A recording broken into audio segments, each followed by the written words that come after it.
দর্শক, আমরা আপনাদেরকে দেখানোর চেষ্টা করছি ভোলায় থমথম উত্তেজনা বিরাজ করছে। এমনিতে আমরা জেলা আওয়ামী লীগের কার্যালয়ের সামনে থেকে আপনাদেরকে দেখানোর চেষ্টা করছি। আপনারা জানেন যে ভোলায় অসহযোগ্য আন্দোলনের ভিত্তিতে ছাত্ররা যে ডাক দিয়েছেন, সেই ডাকের পরিপ্রেক্ষিতে কিন্তু ভোলায় ব্যাপক তাণ্ডব সৃষ্টি হয়েছে। এক পর্যায়ে ছাত্রদের সাথে আওয়ামী লীগ নেতাকর্মীদের ধাওয়া পাল্টা দেওয়ার পরিপ্রেক্ষিতে কিন্তু উত্তেজনা পরিস্থিতি সৃষ্টি হয়েছে।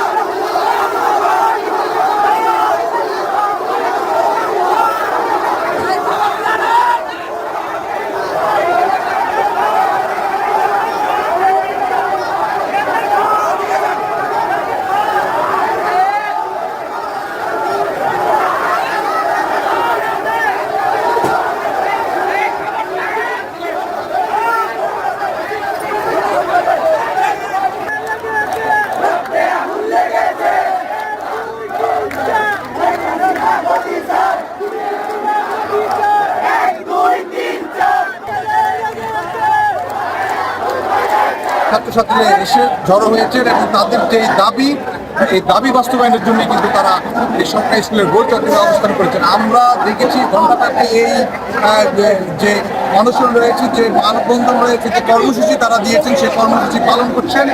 এই কর্মসূচি থেকে এখন পর্যন্ত তাদের নতুন কোনো সিদ্ধান্তের খবর আমরা জানতে পারিনি। আমরা দেখেছি পুলিশ তৎপরতা রয়েছেন, এখানে বিভিন্ন শ্রেণী পেশার মানুষ ছাত্রদের সাথে পোষণ করে এই আন্দোলনে কিন্তু আজকে সামিল হয়েছেন। অপরদিকে আমরা খবর পেয়েছি যে আসলে শহরের অন্যান্য জায়গাগুলোতে কিন্তু ছাত্রলীগ সহ যুবলীগের নেতাকর্মীরা অবস্থান নিচ্ছেন, যদিও একটি টান উত্তেজনা এখন এই মুহূর্তে ভোলার সরকারি স্কুলের যে গোল চত্বর রয়েছে সেই গোল চত্বরে কিন্তু অবস্থান করছে। এই ছিল আমার কাছে ভোলা থেকে সর্বশেষ তথ্য।